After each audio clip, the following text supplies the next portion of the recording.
18 horas. Notícias de Manaus, Amazonas, Brasil e do mundo. Agora na Mix.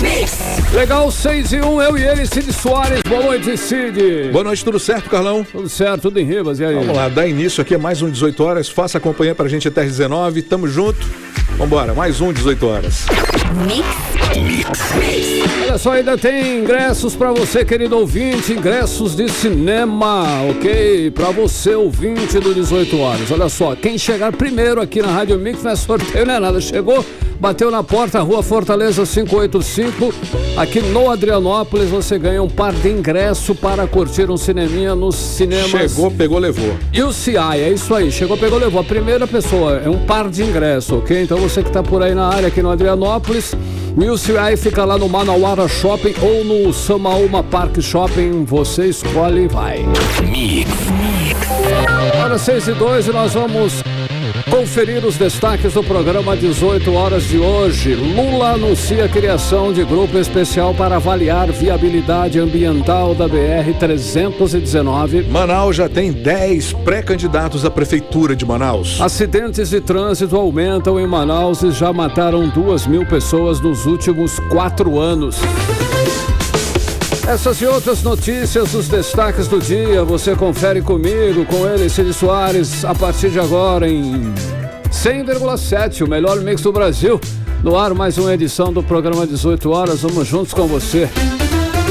E hoje é quinta-feira, 3 de agosto de 2023, é o ano começando. 18 horas. Olha só, hein? Amanhã quem estará no Amazonas é o presidente Luiz Inácio Lula da Silva, o Lula, Cid Soares e ouvintes. Ele desembarca em Parintins para lançar um amplo programa energético para a região chamada Energia da Amazônia. Lula vai relançar o programa Luz para Todos e lançar o programa de descarbonização da Amazônia na Praça Digital lá em Parintins a partir das 11 horas da manhã de amanhã, sexta-feira, Cid. Pois é, Lula vai anunciar a interligação dos municípios de Parintins e Itacoatiara, no Amazonas, e Juruti, no Pará, ao Sistema Interligado Nacional de Energia Elétrica. E o programa de descarbonização da Amazônia pretende colocar 211 localidades que ainda não estão conectadas ao Sistema Interligado Nacional. São cerca de 3 milhões de consumidores. E a solenidade será numa plataforma montada na Praça Digital, de frente para o grandioso Rio Amazonas. Mas antes do evento, Lula vai conhecer o Bumbódromo, vai dar um rolê, a Catedral e os currais de Garantido e Caprichoso. Os bois farão inclusive uma apresentação especial, exclusiva para o presidente, Cid. Na verdade ele vai fazer um reconhecimento, já esteve lá, já assistiu o festival, então ele vai reconhecer, porque o Bumbódromo também mudou um pouco. Está um pouco maior, né? Mais sofisticado, enfim. Essa é a terceira vez que Lula vai a Parintins e a primeira no atual mandato. E hoje Lula deu uma entrevista aí para um pool de emissoras de rádio do norte aqui do país. O presidente Lula anunciou a criação de um grupo especial para avaliar as questões ambientais envolvendo a BR-319, que liga o Amazonas ao estado de Rondônia e ao restante do país. Olha só, Cid, ouvintes, Lula também anunciou uma ação conjunta do governo brasileiro com governadores e prefeitos dos 8 países que compõem a região amazônica. São 8, hein? Para o combate às queimadas e ao desmatamento da floresta. Vamos aí aos detalhes agora na reportagem de Odineia Araújo.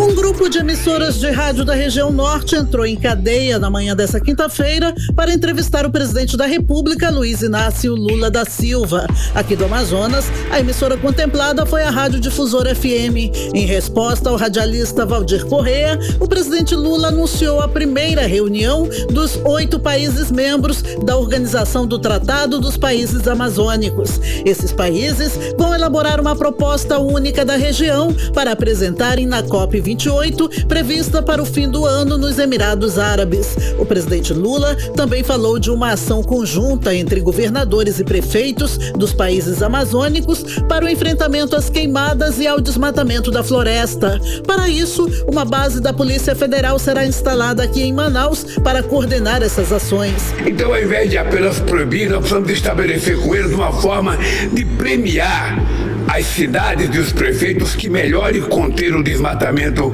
e evitar, sabe, que haja queimadas.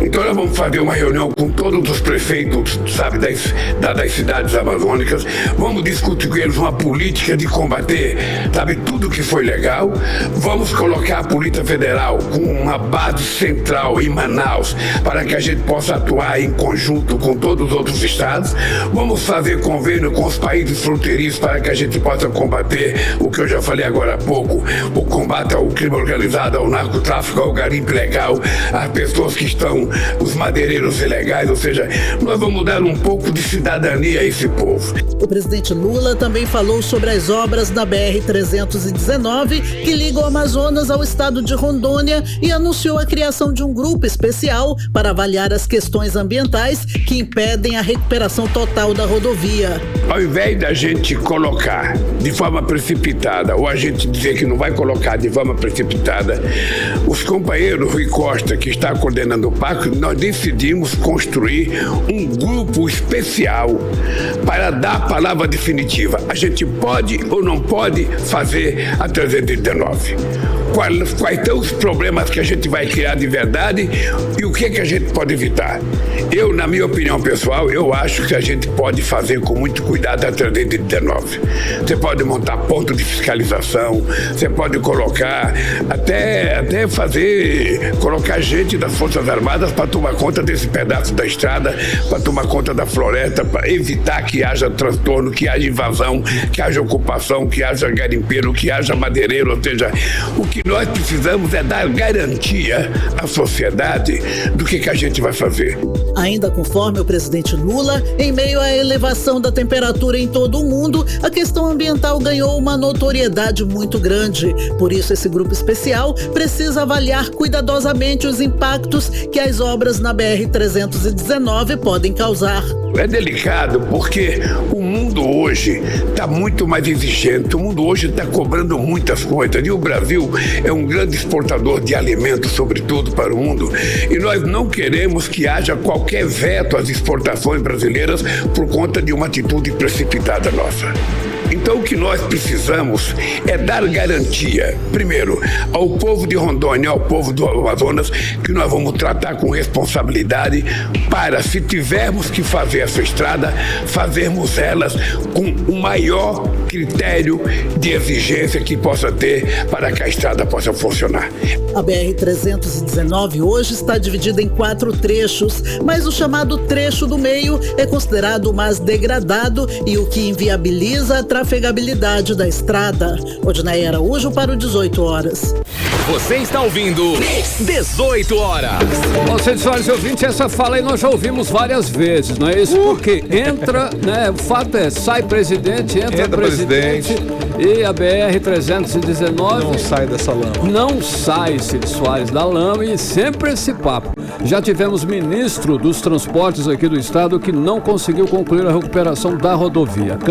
A campanha política de todo candidato a presidente, ele promete fazer a estrada, mas quando se elegem, fica no papo e não conclui nada. Bom, olha, a força do lobby, né, dos ambientalistas é enorme e poderoso, claro. Sim. Tem ainda o apoio do Ministério Público, que sempre atua para impedir qualquer avanço nas obras da BR-319, que é um crime, eu considero um crime. Personalíssimo aqui a conversa, tá, querido? Sim. Não vamos pensar bobagem que isso aqui é alguma coisa e tal, mas eu tô falando aqui dando minha opinião. BR-319 existe, tá aí, poderia ser utilizada, nem que fosse com uma estrada de ferro, mas que tirasse a gente aqui para realmente dar essa viabilidade de nós irmos ao restante do nosso país. Acesso. Estamos presos aqui, simplesmente. Aí podem dizer o que quiserem, mas na verdade nos deixam acuados aqui dentro do Amazonas sem uma forma direta de visitarmos outras partes do país. Nós somos realmente dependentes de avião e barco que tem. Fomos então escanteados. E com isso, o trecho do meio da BR-319, que compreende cerca de 400 quilômetros, continua praticamente intrafegável no período do inverno amazônico. Isso aí poderia ser feito, né, com um trabalho de engenharia. Meu irmão, eu acho que existem milhares de engenheiros loucos para pegar essa obra e fazer aquilo ali, e todo mundo diz que é impossível, porque não sei, enfim, um monte de desculpa, né? E pelo que tudo indica, vai continuar assim mesmo e por muito tempo. Olha só, para quem não sabe, essa rodovia que liga Manaus a Porto Velho já foi toda asfaltada e em toda a sua extensão, Exatamente, de ponta a ponta, Cid Soares, e altamente trafegável. Na década de 80 começou a ficar abandonada e até que o asfalto foi totalmente destruído. Uma parte que liga o Maitá a Porto Velho foi reconstruída e está inclusive em ótimas condições, toda asfaltada. Já a outra parte, o trecho do meio, o famoso trecho do meio que você falou que é simples resolver. Eu também acredito que simples não. Não, simples não é. Não é, mas é possível. É possível, e tem claro, várias formas e várias maneiras de resolver. Então tá esperando aí a licença ambiental, que nunca sai, inclusive, justamente por conta daquele papo que é o lobby ambientalista. Então, é o seguinte, 6h11. 18 horas. Olha só, a Secretaria de Administração Penitenciária do Amazonas retornou ontem o serviço de visitas virtuais aos presidiários, Cid. As visitas presenciais estão suspensas desde o dia 13 de julho por 30 dias após um atentado contra um agente penitenciário e a morte de um detento.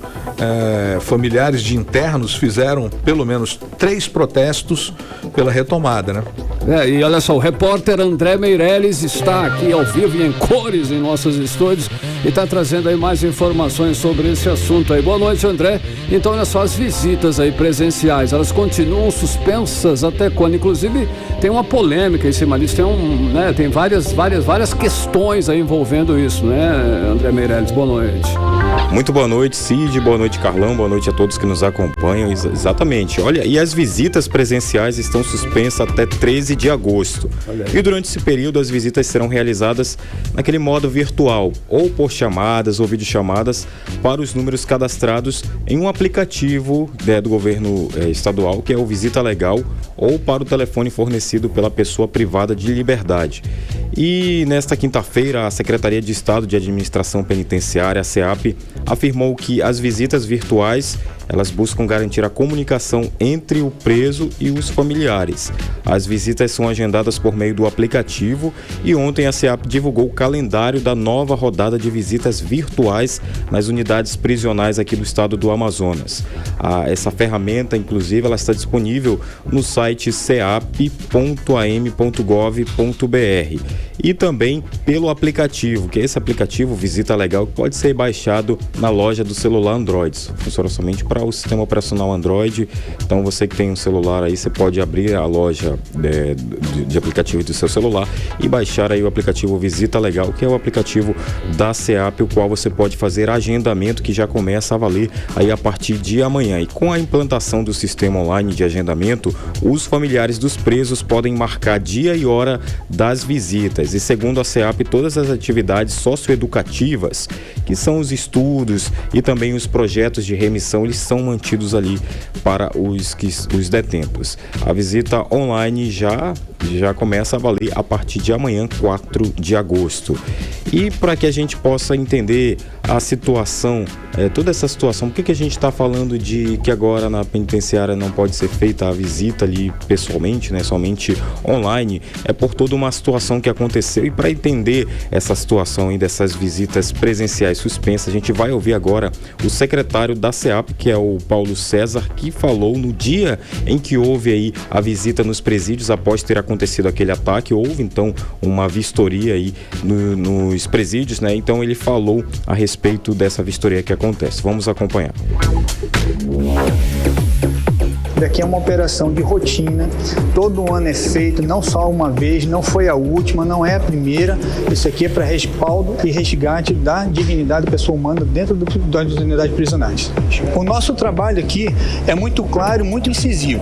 Nós estamos trabalhando desde 2019 para que isso não ocorra, que a estabilidade dentro do sistema seja mantida e as apurações pertinentes aos fatos ocorridos ontem estão sendo desempenhadas junto à Polícia Civil e à nossa corregedoria do sistema prisional. 18 horas. A gente ouviu aí o secretário da SEAP, que é o Paulo César, falou aí sobre a visita, né, revista que teve aí nos presídios. Olha, a primeira situação a chamar a atenção foi a suspensão das visitas presenciais nos presídios aqui do Amazonas, isso que aconteceu no dia 14 de julho. Na ocasião, a CEAP disse que a medida levava em consideração a necessidade de preservar a segurança interna e também a disciplina dos presídios, isso aqui na cidade de Manaus. E no dia 18 de julho, um detento foi assassinado dentro do Instituto Penal Antônio Trindade, o IPAT, que fica ali no quilômetro 8 da BR-174, aqui em Manaus também. E no dia seguinte, no dia 19 de julho, o governo do Amazonas fez uma revista geral em presídios do estado, que foi essa situação que a gente ouviu agora do secretário falando aí. E segundo o secretário, né, nada de ilícito foi encontrado após a vistoria, segundo a CEAP. Só que no dia 24 de julho, o ministro da Justiça, que é o Flávio Dino, afirmou que o Amazonas está vivendo uma crise aí na segurança pública. Segundo o Dino, a Polícia Penal Federal ficou responsável por transferir 13 presos ligados a facções dos presídios do estado para penitenciárias federais após essa morte, esse ataque e outras ameaças que estavam acontecendo aqui. Então, tudo isso, né, levou então à suspensão das visitas presenciais, e agora as visitas são retomadas mais daquela forma, né, por videochamada, forma online aí que acontece a partir de amanhã. Com cautela, né? Exatamente. Agora 6h16, valeu André, boa tarde, você no melhor mix do Brasil. 18 horas. Nessa hora falando de economia, hein? O preço de venda de imóveis residenciais em Manaus registrou alta de 0,91% no mês de julho, segundo o índice Fipesap+, de venda residencial, que acompanha anúncios em 50 cidades brasileiras. Cid. O preço dos imóveis residenciais em Manaus já acumula uma alta aí de 4,20% em 2023 e de 12,26% nos últimos 12 meses. O preço médio do metro quadrado aqui na capital do Amazonas ficou em R$ 6.093. Olha só, agosto é o mês dedicado ao incentivo do aleitamento materno, certo? Com a campanha Agosto Dourado, que destaca inclusive a importância da amamentação para o desenvolvimento infantil, ajudando assim a evitar doenças e aumentar o vínculo afetivo entre a mamãe e o bebê. Pois é, em Manaus aqui a abertura da campanha Agosto Dourado foi na unidade da saúde da família Lago do Aleixo, na colônia Antônio Aleixo, zona leste de Manaus. Rodrigo Soares acompanhou e nos traz os detalhes, Rodrigo. Durante a programação coordenada pela Secretaria Municipal de Saúde, são intensificadas ações de conscientização e esclarecimento sobre a importância da amamentação dos bebês com leite produzido pela mãe. O ato de amamentar é de enorme relevância para a saúde pública, contribuindo para a diminuição dos índices de mortalidade infantil.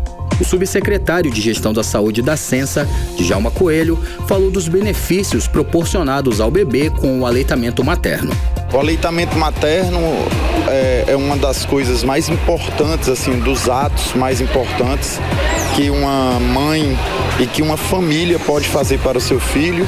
A questão do vínculo afetivo entre a mãe e o filho é reforçado neste ato da amamentação, e muitas outras coisas que a gente usa. Ela é de graça, gratuito, basta a mãe ter uma boa alimentação, ficar tranquila, apoiada pelo marido. É muito importante a figura do pai. Para a saúde pública, para as políticas públicas de saúde, o ato de amamentar é um ato de amor, é um ato de carinho e um ato que ajuda a sociedade, né, a combater um dos agravos que, no caso aqui, o Amazonas tem um índice ainda um pouco aumentado, que é a mortalidade infantil. O mês do aleitamento materno foi instituído no Brasil pela Lei nº 13.435 de 2017, sendo conhecido como o Agosto Dourado por simbolizar a luta pelo incentivo à amamentação. A cor dourada se deve ao fato do leite materno ser considerado alimento padrão ouro para os recém-nascidos, não havendo nenhuma fórmula ou outro alimento que possa substituir em termos de propriedades nutricionais e imunológicas. A chefe do Núcleo de Atenção à Saúde da Criança e do Adolescente da Sensa, Janaína Terra, informa que todas as unidades da Rede Básica de Saúde estarão mobilizadas no Agosto Dourado, com rodas de conversa, workshops e palestras. As equipes de saúde estarão também à disposição da população para esclarecer dúvidas sobre o aleitamento materno e prestar orientações sobre como amamentar, dificuldades na amamentação, bancos de leite e outras necessidades, como explica a Janaína Terra. É um mês que a gente reforça, né, ações que ocorrem o ano inteiro, né? As nossas unidades da atenção primária, elas, principalmente nesse mês de agosto, realizam ações com a comunidade, com os usuários, educação em saúde, orientação. O aleitamento materno, ele é o primeiro alimento do bebê. O mês de incentivo à amamentação marca também o início da Semana do Bebê Manauara, com ações voltadas à mobilização da sociedade para a atenção à primeira infância, e da Semana Mundial do Aleitamento Materno, que enfoca neste ano a amamentação e o emprego-trabalho. O mês é também de valorização da paternidade, com um incentivo à participação do parceiro no acompanhamento pré-natal. A dona de casa Girlene Ferreira dos Santos, mãe de 4 filhos, contou que sempre priorizou o aleitamento na criação das crianças, até nos momentos em que o tempo esteve mais escasso devido ao trabalho. Precisa ficar se levantando toda hora para fazer a amamentação do bebê, então é muito bom mesmo. Já tive um problema, foi com a menor de 6 anos, que eu tinha que trabalhar, né? Aí eu tive que, aos 4 meses, eu tive que dar o leite, essas coisas. Aí já foi um pouco complicado para dar de amamentar, mas à noite tava com ela, sempre amamentando ela. O leite humano é considerado a primeira vacina para o bebê, pois os anticorpos desenvolvidos pela mãe, seja pela imunização ou memórias de doenças passadas, passam através do leite para o seu filho e também ajuda na nutrição da criança, diminui cólicas e proporciona um ganho de peso saudável. Rodrigo Soares para o 18 horas. Você está ouvindo 18 horas. Agora são 6h22. Você no melhor Mix do Brasil, os destaques do dia no ar, 18 horas. Olha só, quem está em Brasília é o governador Wilson Lima. Foi lá para a posse do novo ministro do Turismo, Celso Sabino. Foi prestigiar. Vamos chamar agora direto de Brasília. Ele está lá, o nosso correspondente Carlos Eduardo Matos, o famoso Cadu, que acompanhou de perto a solenidade de posse, tem mais informações pra gente. Cadu, governador aí, Celso Sabino tomando posse. E aí, quais são as novidades? Boa noite, Cadu. Boa noite, Cadu.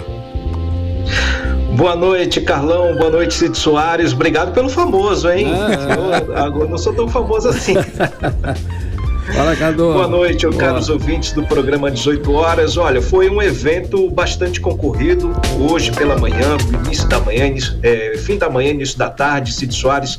Então, a posse do Celso Sabino como ministro do Turismo é a entrada oficial do centrão de Arthur Lira no governo, no atual governo. Celso Sabino é do partido União Brasil, que já faz parte da estrutura do governo. É importante a gente explicar isso daí, mas a gente sabe que o partido está dividido ao meio e agora está entrando a outra parte do União Brasil, que até então tinha divergências com o governo. Então está entrando, pelo menos teoricamente, quase 100% do partido União Brasil ao lado do governo, né? Então o presidente Lula espera, com essa primeira mexida aí da reforma ministerial, resolver de vez essa parceria com o partido União Brasil. A cerimônia aconteceu hoje no Palácio do Planalto, lotada a cerimônia, cheia de autoridades, de políticos, convidados de honra aí do PT e também do Centrão. O Centrão foi lá e marcou presença, deu muita gente por lá. Estavam presentes, por exemplo, os ministros Alexandre Padilha, Rui Costa, que são os dois grandes articuladores entre o governo e o Congresso Nacional. Estavam presentes também o presidente da Casa, da Câmara, né, o Arthur Lira, né, figura central aí do Centrão, o governador do Pará, o Helder Barbalho, o presidente da Embratur, Marcelo Freixo, porque provavelmente ele vai ser escanteado, vai pegar o pé dele aí com a entrada de Celso Sabino, porque claro que Celso Sabino vai querer colocar alguém do grupo dele no lugar de Marcelo Freixo, e também estavam presentes aí os líderes do governo da Câmara e do Senado, no caso José Guimarães Magalhães e Jacques Wagner. E como vocês disseram aí, o governador do Amazonas, né, Wilson Lima, ele participou dessa solenidade, e o Wilson Lima, ele destacou que por ser colega de partido e paraense, inclusive são conterrâneos eles, né? Essa proximidade do governo do Amazonas com a pasta do turismo pode ser maior em relação ao que havia com a ex-ministra Daniela Carneiro, que realmente a mulher não sabia de nada sobre Parintins, sobre o norte do país, sabia de nada. Então vamos ouvir o que disse o governador hoje pra gente. Hoje eu vim prestigiar aqui a posse do Celso Sabino, que é um deputado federal do estado do Pará e que é do União Brasil, mesmo partido que eu faço parte. Isso naturalmente que facilita o diálogo. O Celso Sabino já teve agora no festival de Parintins, já teve dando uma olhada, né, entendendo um pouco mais do festival, já tem uma agenda marcada com ele nos próximos dias para que a gente possa apresentar o nosso programa de trabalho que a gente já tem feito nesse início de mandato e o que a gente pretende fazer para os próximos anos. A gente já teve uma conversa sobre o Festival de Parintins, já teve uma conversa sobre a pesca esportiva, sobre o aumento dessa relação entre o Amazonas com os Estados Unidos e outros países da América do Sul, como por exemplo Colômbia, e ele já se colocou à disposição para a gente fazer uma construção, né, de entendimento e de parceria entre o governo do Estado e o governo federal. 18 horas. Acabamos de ouvir aí a voz falando o governador do Amazonas, que está lá em Brasília, prestigiou, né, a posse de Celso Sabino no Ministério do Turismo aí, inclusive ressaltou o parentesco, é tudo parente, né, paraense, não é isso, meu querido Cadu? É tudo paraense, A gente espera que dê certo, né, Carlão? Claro, é bom. A gente espera aí que essa proximidade possa ser aí de fato uma vantagem ao governador Wilson Lima, que tem tido aí dificuldades para dialogar com o atual governo. A gente sabe aí que este atual governo é um governo que beneficia somente os seus, da mesma forma como foi o governo Bolsonaro. O governo Lula está fazendo igualzinho, beneficiando apenas os seus e tirando um pouco de vantagem daqueles que apoiaram Bolsonaro no governo passado. Então, o governador Wilson Lima enfrenta dificuldades em Brasília. Então, é possível que agora ele tenha um aliado forte dentro do Palácio do Planalto e possa ajudar a abrir portas para ele quando estiver em Brasília. Carlão e Cid. Bom, Cadu, o presidente Lula disse que vai decidir sobre reforma ministerial após voltar de Belém. Lula parece que está meio que sem pressa, né, de mexer na equipe. Como é que está essa pressão do Centrão em relação a esse assunto? Cid, a pressão é forte, mas na verdade o Lula tá mandando um recado para Arthur Lira, viu, Cid? Certo. O recado é o seguinte: vai devagar porque a caneta do governo tá comigo e não aceito chantagem. O recado é esse. Desde o início dessa semana, quando os trabalhos no Congresso Nacional retornaram, né, voltaram ativo aí, os dois aí, Lula e Lira, vêm medindo forças aí, travando na verdade uma disputa política por causa da reforma ministerial. O Partido Progressistas, como a gente vem falando aqui, ele quer o Ministério do Desenvolvimento Social, que é a principal pasta do governo Lula. Na verdade, o partido quer o comando do Bolsa Família. E Lula está resistindo, claro. Ele não quer entregar ao Centrão o comando de seu principal programa, né? Inclusive, no governo Bolsonaro, o Bolsonaro entregou ao Centrão o cérebro do governo, né? Entregou a Casa Civil para o Centrão. Então, Arthur Lira vem dando troco. À medida que Lula vem resistindo, Lira vem dando troco, obstruindo o governo dentro da Câmara. Aqui a semana acabou, viu, Cid Carlão? Aqui não tem mais nada não. Depois dessas posses aí, aconteceram alguns discursos parlamentares, Câmara já acabou, a semana já era. Então Lira não pautou o arcabouço fiscal essa semana, que é uma pauta urgentíssima para o governo, porque tem a ver com a prestação de conta das contas públicas. A demora na criação dessa lei, que é o arcabouço fiscal, o novo marco fiscal, pode gerar problemas para o governo lá no futuro, lá na frente, durante a prestação de contas. Então o governo pode cometer erros graves e acabar sofrendo sanções, como prevê a lei do arcabouço fiscal. Quanto mais demorar, pior para o governo. E pior também para o governo conseguir investidores, conseguir ter apoio do mercado para trazer novos investimentos ao país. E hoje, nessa entrevista, o Lula, que ele concedeu hoje, né? O presidente da República disse que só vai resolver essa questão aí, esse imbróglio, depois que ele voltar de Belém, onde ele vai participar da cúpula da Amazônia, né? Então ele disse que não está com pressa. Por quê? Abre aspas, é preciso ter muito cuidado e responsabilidade, porque quando se mexe no tabuleiro, não dá para mexer na peça ou colocar uma peça errada. Fecha aspas. Então, a briga continua e a queda de braços continua provavelmente.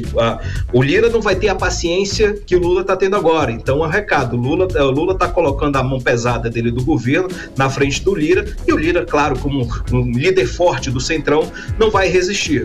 Ele vai com certeza responder de forma austera como ele tem feito.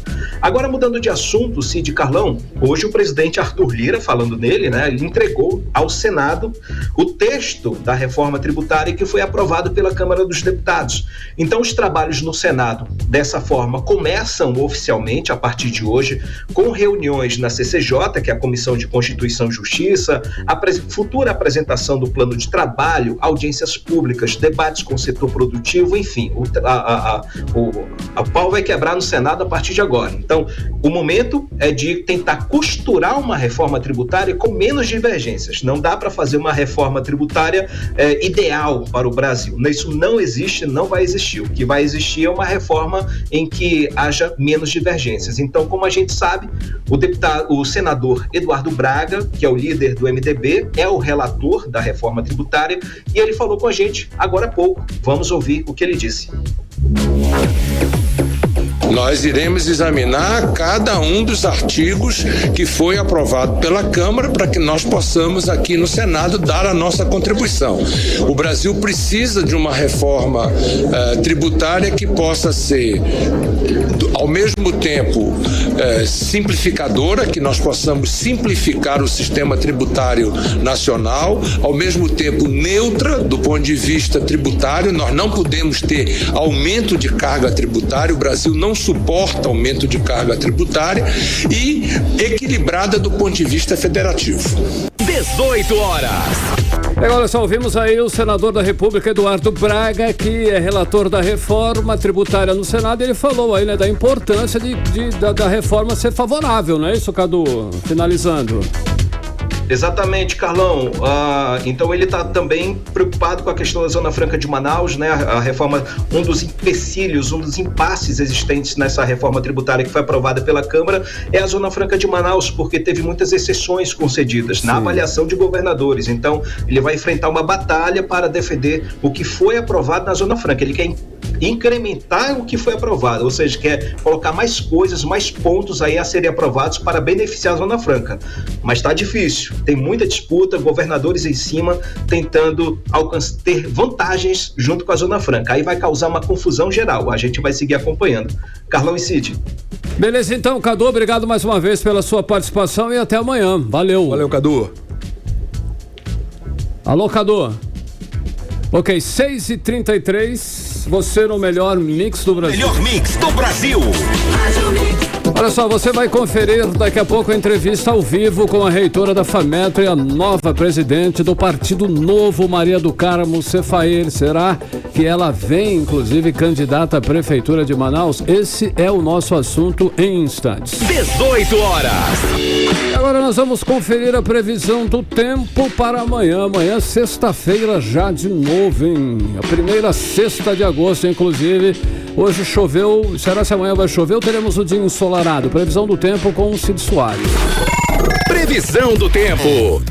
Olha, de acordo com o clima-tempo, teremos, claro, mais um dia de sol aí com algumas nuvens. Finalmente as nuvens começam a aparecer. Chove rápido durante o dia e à noite.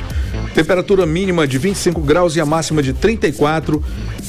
Possibilidade de chuva de 90% com 10 milímetros. E o máximo de umidade relativa do ar para 95%. É o que temos para amanhã. Olha só, o Rio Negro baixou mais 6 centímetros de ontem para hoje, deixando o nível no Porto de Manaus em 26 metros e 60 centímetros acima do nível do mar. 18 horas. E olha só, hein, a Universidade Federal do Amazonas lança editais de assistência estudantil para acadêmicos e vulnerabilidade social. Pois é, as inscrições começam a partir de 8 de agosto incluem assistência à moradia, transporte e material escolar. Detalhes agora com a repórter Odineia Araújo. Os editais foram lançados pelo DAEST, Departamento de Assistência Estudantil, ligado à Pró-Reitoria de Gestão de Pessoas da Universidade Federal do Amazonas. Os processos são direcionados a estudantes socioeconomicamente vulneráveis do campus Manaus. Segundo a diretora do DAEST, Karime Bentes, são 4 editais, todos regulamentados pelo Conselho de Administração da UFAM. Esse ano estamos lançando 4 editais.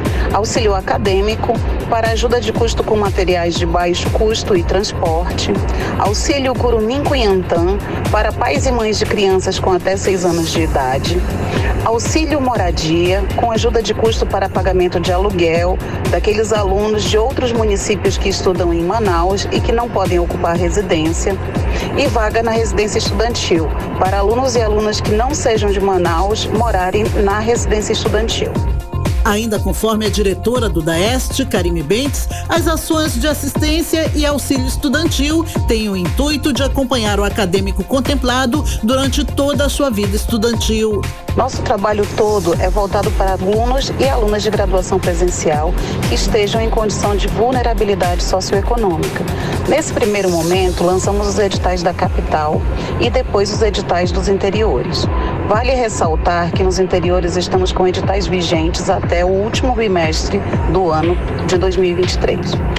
Nossas inscrições para alunos da capital iniciarão dia 8 de agosto e para se inscrever, o candidato ou candidata precisa entrar no sistema e-campus e preencher corretamente os formulários. Tudo é online e a inscrição pode ser feita para mais de um auxílio.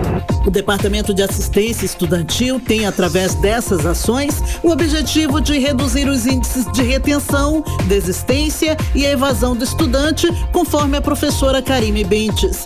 Esse é um dos principais objetivos do Programa Nacional de Assistência Estudantil, garantir a permanência do aluno e promover a diminuição das desigualdades sociais. Aproveito para informar que a UFAM, desde 2022, criou a Política de Segurança Alimentar, na qual os alunos e alunas beneficiários dos auxílios acadêmico, moradia e residência estudantil passam a ter gratuidade de uso de nossos restaurantes universitários, na capital e nos interiores. As inscrições para os editais de auxílio aos estudantes da UFAM começam no dia 8 de agosto aqui na capital. É preciso entrar no sistema e-campus e preencher os formulários. Odineia Araújo para o 18 horas. Você está ouvindo 18 horas. Entrevista do dia.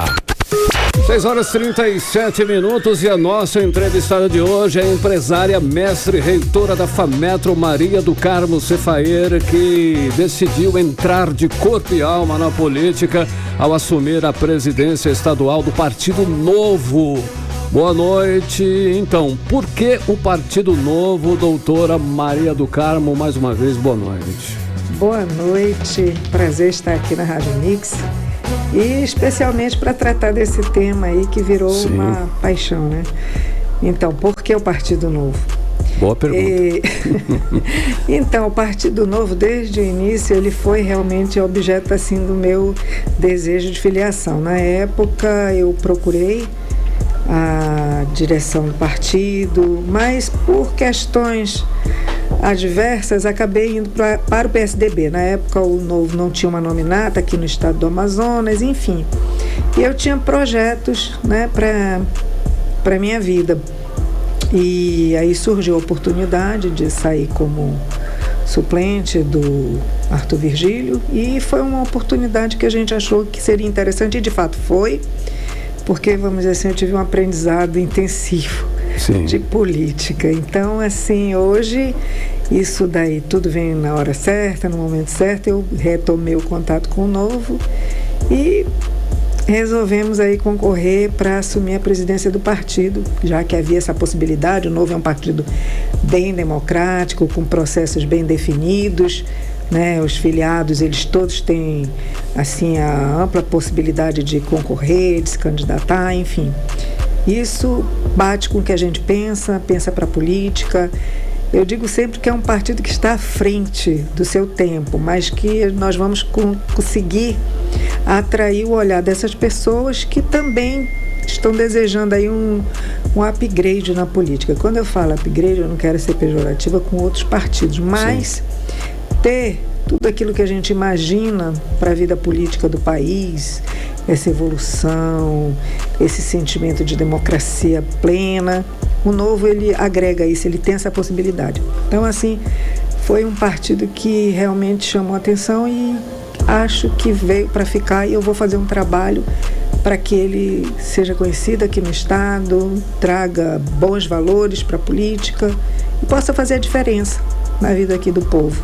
Aumentar essa curva de conhecimento, né? Não tenha dúvida. Tá certo. Bom, a gente sabe também que o Partido Novo vive uma crise desde a saída do empresário João Amoedo e que o partido teve um desempenho muito fraco nas últimas eleições. Aqui no Amazonas não tem nenhum filiado aí com mandato. Sim. Como é que a senhora pretende fortalecer o partido que está nessas condições hoje? Na verdade, eu acho que a saída do Amoedo foi um divisor de águas, né? Isso mostrou até a maturidade do partido para lidar com suas próprias crises, já que o próprio Amoedo, ele vinha se posicionando com posições assim contrárias àquilo que o partido preconiza. Sim. Então, mostrou que sabe ir acima das individualidades, mas tem assim, o interesse do coletivo, do partido, e isso foi muito importante.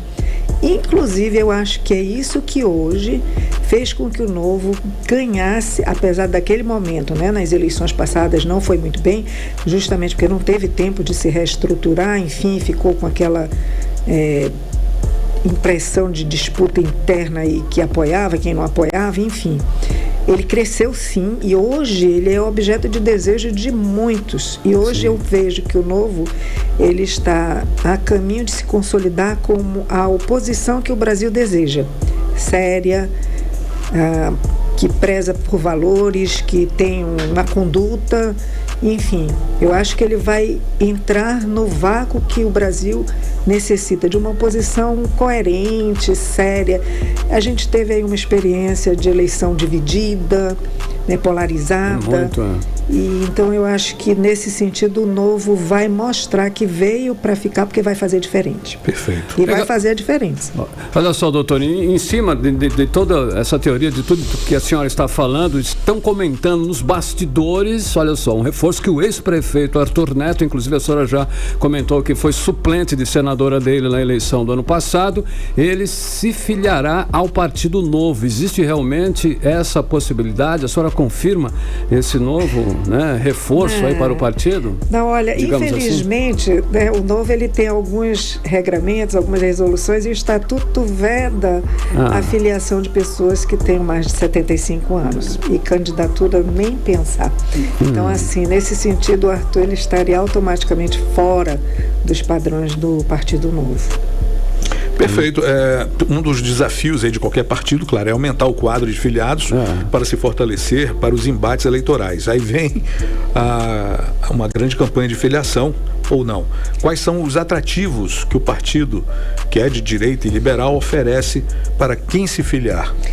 Eu penso que o grande atrativo do partido é justamente a possibilidade de qualquer pessoa ter acesso. É um partido que não tem caciques e, portanto, não tem nomes escolhidos para serem, né? Todo mundo vai ter o direito de se candidatar num processo democrático. Inclusive, já está em andamento aí, quem quiser se candidatar, passa por todo um crivo, desde a nacional até chegar aos diretórios estaduais. Então, eu acho que nesse sentido ele dá uma abertura, tem aí um diferencial, vamos dizer assim, que a gente sabe que nem sempre... Eu, por exemplo, né, eu queria ser governadora. Aí o pessoal já disse, não, quem decide essas coisas é um partido. Então, automaticamente a gente já fica fora. Já no Novo a gente vai ter essa possibilidade. Olha aí. Né? No futuro você... Claro, a Executiva Nacional vai, avalia, você passa por um processo seletivo, se tiver condição, eles vão te apoiar. Então, isso é um grande diferencial. Mas eu acho que o grande diferencial para atrair novos filiados é justamente mostrar, o desafio é mostrar que o Novo, ele vem de fato, é um partido que está em construção, no sentido de que nós vamos ter para esse contingente de pessoas que ficou aí órfão, que não são os bolsonaristas, né, de carteira assinada, como eu sempre disse, eu apoiei, inclusive votei em Bolsonaro, mais por falta de opção do que, né, eu não queria um e, enfim, não ia jogar o voto fora, porque a gente tem essa lógica. Então o Novo vai vir como essa oportunidade de ter uma oposição séria, que vai trabalhar com candidatos bons, isso sempre, porque os candidatos são ficha limpa, são pessoas que têm uma vida pregressa altamente analisada pelo partido, e isso faz toda a diferença. Sem dúvida. Principalmente no momento que a gente vive. Perfeito. Olha só, a senhora falou da vontade de ser governadora, e nos bastidores, olha eu nos bastidores de novo aí, o seu nome já aparece aí como pré-candidata, mas a prefeita de Manaus. Comandar a prefeitura é um objetivo ou não? O sonho é governo. Com certeza. Eu sempre falo isso, e prefeitura não, a gente quer fortalecer o partido com vereadores. Vamos trabalhar para isso, não só aqui, né, na capital, mas no estado do Amazonas. A gente quer construir uma base realmente forte para as próximas eleições. Sim. Então, assim, de início, vamos depender aí do que o partido vai sinalizar, se vai apoiar alguém no futuro para prefeito, mas nós não vamos ter candidatura própria. Eu não serei candidata, até porque sou presidente daqui do diretório estadual. Claro, a gente não pode esquecer que Manaus é uma cidade-estado, né, com muitos problemas. Isso. Quais são os problemas que a senhora colocaria aí como os mais críticos, né, que precisam de uma atenção especial das nossas autoridades? Eu penso que o principal hoje é segurança, sem sombra de dúvida. Não tem dúvida. Depois saúde, né? E educação. A educação é sempre, eu acho que ela é um foco de observação perpétuo aí, para sempre, para todo governante. Sem educação a gente não avança. Mas segurança e saúde, é impensável a pessoa não ter segurança. Segurança de andar na rua, de poder usufruir de tudo aquilo que ela luta para conquistar. Então você luta, vai do pequeno a um celular que você quer comprar, a ter um bem, um carro, e está sujeito à violência para que alguém tire aquele bem, tire aquele teu patrimônio, você seja roubado, furtado. Então a gente está vendo aí uma chacina aqui na cidade o tempo todo, esses índices de violência que estão acontecendo, e a gente não pode ignorar. Olha, aproveitando essa fala aí da senhora, como a senhora avalia as administrações do prefeito Davi Almeida, do governador Wilson Lima e do presidente Lula, municipal, estadual e federal, doutora? Olha, tem problemas para todo lado, mas também tem coisas boas acontecendo, né? Então a gente tem que fazer, vamos dizer assim, uma crítica que sirva para construir, pelo menos assim, o que a gente tem visto. Os problemas que têm acontecido, a gente sabe quais são, eles estão aí o tempo todo na cara da gente, né? Os problemas do governo, os problemas na capital, que são da prefeitura. Mas tem muita coisa boa também. Eu penso que ontem a gente até elogiou, eu elogiei publicamente aí a questão da educação financeira nas escolas. Isso sempre a gente vai aplaudir. Precisamos resolver alguns gargalos da saúde. A gente tem aí muita demanda que precisa sair realmente do papel. Então, problemas tem. Eu não apontaria hoje absolutamente nada. Do presidente Lula, enfim, a gente sabe que o Brasil hoje ele ainda está numa fase de tranquilidade. Eu penso que o principal, ao invés de manter essa polarização que tem sido, vamos dizer assim, até certo ponto, não sei por que o presidente Lula foca tanto no olhar para trás, ele deveria aproveitar o bom momento que ele está e olhar para frente. Eu acho que como presidente, a gente, aliás, como qualquer mandatário do executivo, a gente precisa parar com a mania de passar 2 ou 3 anos olhando os erros do antecessor, ao invés de trabalhar e criar um olhar para frente. Isso é uma coisa que me incomoda profundamente. Ok, conversamos com a empresária, mestre e reitora da FAMETRO e presidente estadual do Partido Novo do Amazonas, a doutora Maria do Carmo, e eu gostaria agora, doutora, de ouvir as suas considerações finais, e os nossos ouvintes também, com certeza. Então, eu vou aproveitar aqui para pedir, convocar, vamos dizer assim, aqueles que não conhecem o Partido Novo para vir conhecer. Eu acho que o novo, como o próprio nome já diz, ele quer um olhar novo na política, ele quer um olhar novo para as nossas necessidades, para o nosso Amazonas, para o nosso Brasil. Então, eu vou fazer o convite para que conheçam e se filiem ao Partido Novo. Muito bem. Muito obrigado e uma boa noite para a senhora. Obrigado, doutora. Agora são 6h50, você no melhor mix do Brasil. Você está ouvindo 18 horas. Economia. Muito bem, agora nós vamos conferir os indicadores econômicos de hoje. O dólar fechou em alta expressiva de 1,94%, cotado a R$ 4,89. O euro também fechou o dia em alta de 1,98%, comercializado a R$ 5,36. O Bitcoin encerrou o dia desvalorizado em 2,12%, comercializado a R$ 143.887. E o Ibovespa encerrou a sessão em baixa de 0,23% aos 120.585 pontos. 6h51 em Manaus, chegou a hora. Hoje eu estou nos bastidores da política com ela, Cíntia Blink, e são os bastidores locais, hein? Boa noite, Cíntia Blink. Olha só, já temos aí 10 nomes na pista para disputar a prefeitura de Manaus.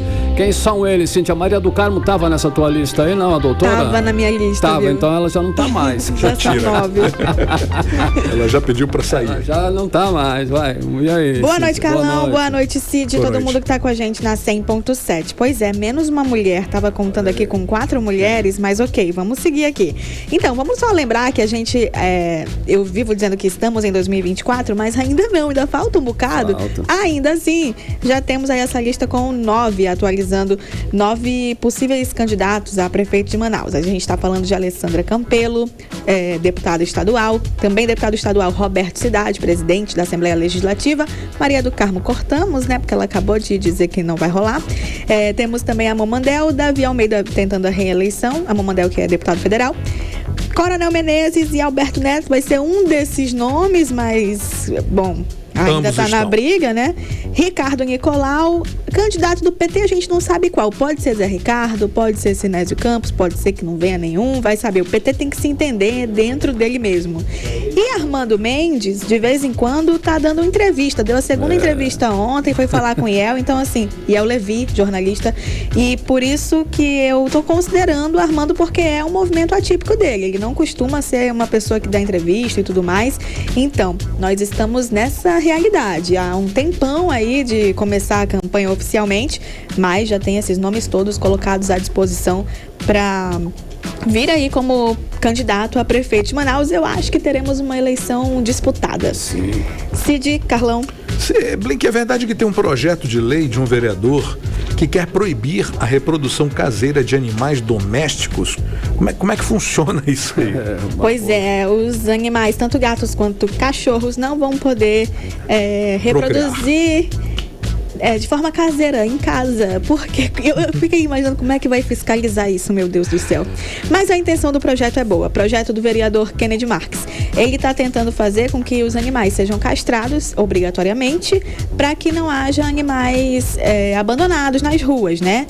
E assim, para quem não castrar o cão ou gato até 12 meses de vida, o animal não castrado, isso vai dar uma multa de 3 UFMs, unidade fiscal do município. Em reais, significa uma multa de R$ 404,31. Eu acho que dói ali no bolso. A única situação que eu vejo aqui é como é que vão fiscalizar isso? Houve ali uma discussão, né, sobre essa discussão de se isso não está violando a liberdade do dono do animal. Para o vereador que propôs, Kennedy Marques, a intenção é reduzir aí o número de animais abandonados, então ele entende que faz sentido. Isso ainda está andando na Câmara Municipal. É uma proposta. É uma proposta. Sim, isso ainda vai ser discutido. A gente imagina que pode trazer aí uma certa polêmica dentro do plenário da Câmara, mas é uma proposta que não é nova. Quer dizer, é nova em Manaus, mas ela já acontece em outros lugares até do mundo mesmo. Então, vamos ver como é que vão encarar isso por aqui. Cid Carlão. Ei, Blink, olha só aí, ó, vai ter caravana de político para acompanhar o presidente Lula lá em Parintins. É amanhã, né? Amanhã já, Lula vai estar em Parintins. Isso é 20 anos depois dele receber uma carta com 20 mil assinaturas que pedia a extensão do tal do linhão do Tucuruí. Pedindo aí a interligação, né, de Parintins, Taquatiara e Juruí ao Sistema Interligado Nacional de Energia Elétrica, que a gente chama de Linhão do Tucuruí. E aí vão ter 14 prefeitos do estado do Amazonas. Teve uma pequena polêmica sobre o prefeito de São Gabriel da Cachoeira, só ver aqui o nome dele. Curubão, ele é conhecido, mas o nome dele é Clóvis, tá? É porque ele é petista, ele é do PT. Só que apesar dele ser do PT, ele defende ideias que são contrárias ao partido, como, por exemplo, o projeto de mineração em terras indígenas. E aí, quando se fez a primeira lista de prefeitos do interior que participariam amanhã, o nome dele não apareceu.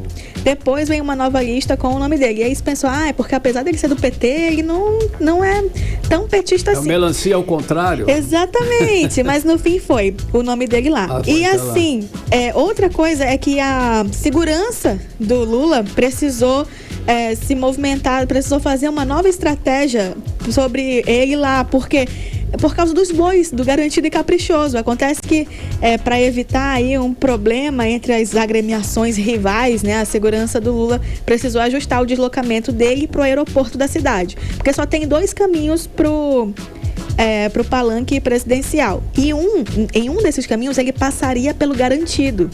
Aí o que aconteceu? O presidente do Caprichoso gritou, falou, olha só, se vai passar pelo Garantido, vai ter que passar pelo Caprichoso também. Não deu jeito. Resultado, Lula vai atravessar pelo Ilha Itaúna, que é um bairro surgido de uma invasão que o Lula conheceu lá em 94 por conta de não passar pelo Garantido. Coisas que só acontecem em Parintins. É isso, amanhã eu trago mais novidade pra vocês, tá bom? Cíntia. Boa noite, Cíntia. 6h56. 18 horas. 18 horas. Esporte. Cid Soares na área. Hoje fechou a janela de transferência de jogadores. Quem mais gastou e quem mais contratou, Cid Soares? Olha aí. Boa noite mais uma vez, Carlão. Cara, fechou a janela, já era. Fechamento de janela, os clubes não vão mais poder trocar documentos entre si para as transferências. Portanto, você confere aí os clubes que mais gastaram na janela. O Flamengo lidera a lista com 91 milhões de gastos, com apenas 2 nomes, Luiz Araújo e Alain. Em segundo vem Atlético Paranaense, que gastou 28,8 milhões, também em 2 nomes. São eles Ezequiel e Bruno Zapelli, que assumirá a 10 do Furacão, seguido pelo Bahia. O time administrado pelo Grupo City gastou 28,3 milhões no ano de maior orçamento da sua história. Com as SAFs aí dominando a lista, vem o Botafogo, que gastou 22,1 milhões, e o Cruzeiro, que tirou dos cofres 16 milhões de reais. O clube que mais contratou, inclusive, foi o Vasco da Gama, tentando sair. Vascão, né? Tentando sair daquela zona de rebaixamento, né? Trouxe aí 8 novos nomes, 8 novos jogadores, e também o Curitiba, né? Contratou 8 atletas. Esses times foram seguidos por Cruzeiro com 7, Goiás com 7, América com 6, Grêmio com 6. No outro lado da moeda, Palmeiras e Galo não contrataram nenhum reforço. E a equipe amazonense do eSports, Amazon Crips, irá disputar nesse fim de semana a final da Liga Brasileira de Free Fire. O pessoal que é fã do Free Fire sabe do que estou falando. Única representante do Norte e Nordeste na competição. Será a primeira vez que o time disputa um título nacional da modalidade. Para chegar ao título inédito, a premiação de 550 mil, além da vaga para o Mundial em Singapura. A equipe terá que superar equipes como Magic Squad, Loud, Vivo Cade, Fluxo, Team Solid, Corinthians, Metagame e Black Dragons. E hoje tem Flamengo e Olímpia às 8 da noite. O clima esquentou na praia de Copacabana, isso é fofoca, hein? Lá no Rio de Janeiro, né? Membros da torcida Barra Brava do Olímpia passaram a agredir qualquer pessoa que passava com a camisa do Flamengo. Isso já começa a ser comentado aí nos bastidores. Até um catador de latas foi agredido. Depois que acontece algo pior, vão dizer que turista é maltratado, era estudante, né? Era apenas um torcedor apaixonado. Só não vá reclamar depois, amigo. Você não conhece a torcida do Flamengo. Bom, finalzinho de conversa, é isso que temos para hoje, Carlão. 6h59. 18 horas. Muito bem, agora vamos direto direto para o nosso editorial 18 horas. Carlão, é com você. Editorial 18 horas. Os graves problemas enfrentados pela segurança pública na Amazônia devem estar em destaque em qualquer discussão sobre o futuro da região. E uma das oportunidades será no encontro de chefes de Estado dos países amazônicos, a Cúpula da Amazônia, entre os dias 8 e 9 de agosto em Belém do Pará. A cúpula pretende definir políticas e estratégias para o desenvolvimento sustentável da região. Hoje, o presidente Lula prometeu mais rigor contra o crime organizado na Amazônia. O presidente disse que o crime organizado tem atuado não apenas no tráfico de drogas, mas também no garimpo e no comércio de madeira. O presidente disse, abre aspas, vamos tentar convencer os nossos parceiros de que precisamos trabalhar de forma unida para combater o crime organizado, o narcotráfico e cuidar do nosso povo que mora na floresta. Fecha aspas, Lula assumiu o compromisso. O povo aguarda com esperança que algo realmente aconteça, seja feito.